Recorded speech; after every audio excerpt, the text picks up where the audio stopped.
Website নিয়ে কাজ করেছেন বা করবেন ভাবছেন, তাদের কাছে সবচেয়ে একটা গুরুত্বপূর্ণ বিষয়ের মধ্যে কনটেন্ট রিটেন হচ্ছে একটা অন্যতম বিষয়।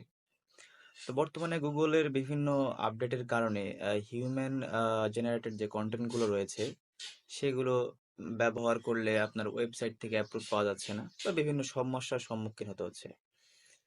তো আজকে আমি আপনাদেরকে দেখাতে চেষ্টা করব যে আপনারা কিভাবে একটি এআই জেনারেটেড কনটেন্টকে হিউম্যান জেনারেটেড কনটেন্টে রূপান্তরিত করতে পারবেন এবং সেটা খুব ইজিলি।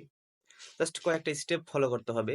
এই কয়েকটা স্টেপ ফলো করার মাধ্যমে আপনি সহজেই এই এআই জেনারেটেড কনটেন্টকে হিউম্যান জেনারেটেড কনটেন্টে রূপান্তরিত করতে পারবেন্তো let's go to the screen. Okay, তো আমরা আমাদের কনটেন্ট গুলো চেক করার জন্য মূলত দুইটা বেস্ট এআই ডিটেকশন টুল ইউজ করব। সেটা হচ্ছে একটা হচ্ছে GPT-0 অ্যান্ড দুই নাম্বার হচ্ছে আপনার রিরাইট আর্টিকেল। তো আজকে আমরা আমাদের এআই জেনারেটেড কন্টেন্ট গুলো আসলে কতটুকু হিউম্যান জেনারেটেড সেটা চেক করার জন্য দুটি ওয়েবসাইট ইউজ করব। নাম্বার ওয়ান হচ্ছে GPT-0 এবং নাম্বার টু হচ্ছে Hix.ai। এই দুইটা বেস্ট এআই ডিটেকশন টুল, যার মাধ্যমে আমরা সহজেই আমাদের কন্টেন্ট গুলো হিউম্যান জেনারেটেড কিনা সেটা চেক করতে পারবো।